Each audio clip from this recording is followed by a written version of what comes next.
Halo, dengan siapa namanya? Ya, Robin.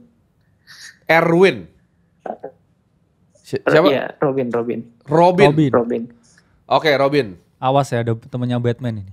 Kamu temannya Batman, Robin, bukan? Ya. Oke, jelaskan Halo, permasalahan ya. kamu, Robin. Ya, jadi saya umur 34 ya. Ya, Pegawai swasta, ada istri, tapi istri tidak eh, sekarang tidak bekerja ya, lagi mau nerusin kuliah. ya. Mau nerusin kuliah kedokteran spesialis. Oke, Terus cash ada 200. Terus income-nya sekitar 15 sampai 20 per bulan. ya. Cash berapa?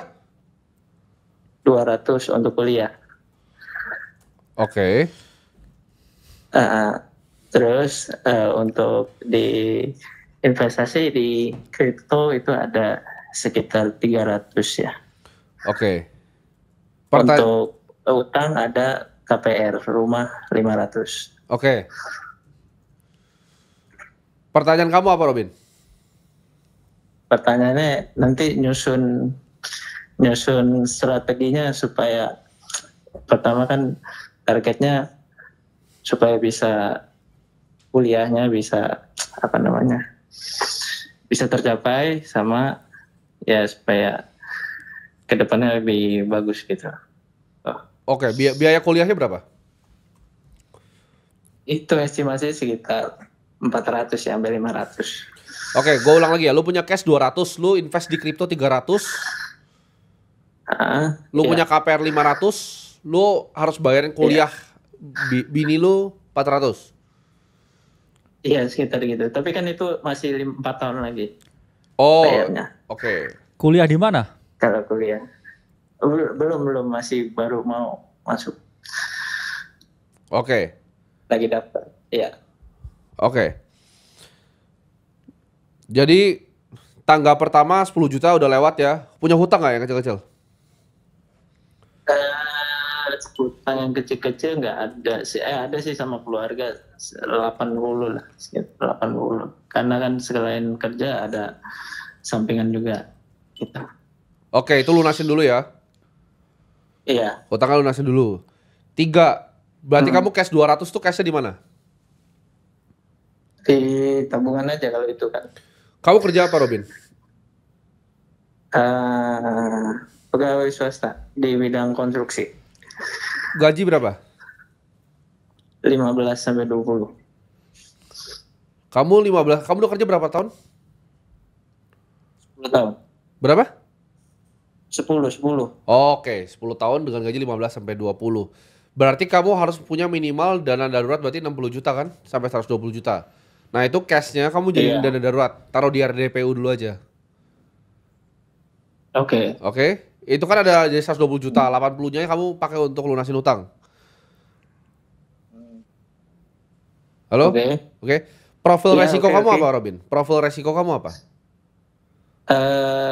Tinggi mungkin ya, karena kan mau ngejar itu. Berapa Biaya investasinya? hidup 300 juta nggak pas. tinggi. 300 juta pas investasinya. Iya, sekitar segitu sekarang lah. Iya, kan terbagi-bagi, ada sekarang di Bitcoin dan kripto lain kecil-kecil. Apa? Kripto kecil-kecil apa? Eh, Bitcoin, Hyperliquid, sama itu apa? Ada Manta, ada dikit. Oke. Jadi gini ya, Robin. Pertama, kamu harus trim posisi altcoin yang lain. Kalau kamu mau sisain Bitcoin mungkin 20-30%. Kamu mesti diverse, Robin. Beli indeks S&P 500 kamu beli, ada di portofolio. Sekarang kan geopolitik lagi jelek, emas itu bisa jadi opsi. Kamu mesti diverse di Iya. kondisi seperti sekarang. Nyerangnya, karena target nyerang kita tuh cuma Oke. 10-15%. Lebih baik nggak hilang duit dibanding dapat duit. Ya. Oke, iya. Oke. Hmm. Jadi Iya. investasi kamu itu kamu diverse. Step 1 adalah 120 juta itu kamu taruh di dana darurat, 80 juta itu kamu lunasin hutang, lalu kamu lanjutin investasi. Nah, pertanyaan kamu mungkin nanti nextnya gimana caranya bayar 400 jutanya, itu kan masih 4 tahun lagi. Ya. Jangan di touch dulu, dana investasi kamu dibiarin dulu. Oke. Iya. Oke, dari Bro Kakak gimana? Ya karena ini kan udah mendekati kita ngomong potensi akhir siklus di market ya. Dan buat teman-teman yang masih punya exposure, contohnya Robin tadi juga 300 juta dengan case yang dimiliki, yaitu bener-bener dalam masuknya market. Sehingga yang gak ada salahnya mulai trimming posisi dan juga lihat alternatif lain untuk rebalancing asetnya. Dan ada waktunya kita jadi agresif, ada waktunya juga kita jadi lebih konservatif.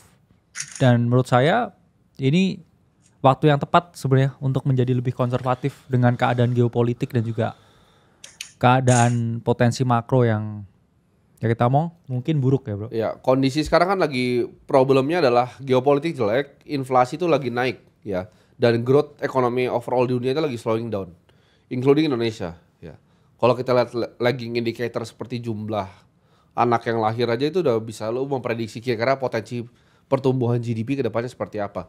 Dan secara makro ini bukan posisi yang bagus untuk lo overexpose di aset tuh ada dua ya, ada yang risky, ada yang non risky. Kripto, saham, properti, apalagi properti pakai leverage itu masuknya ke risky. Lo harus mulai bagi, sebar ya. Oke, Prof. Oke. Oke. Terjawab ya Robin?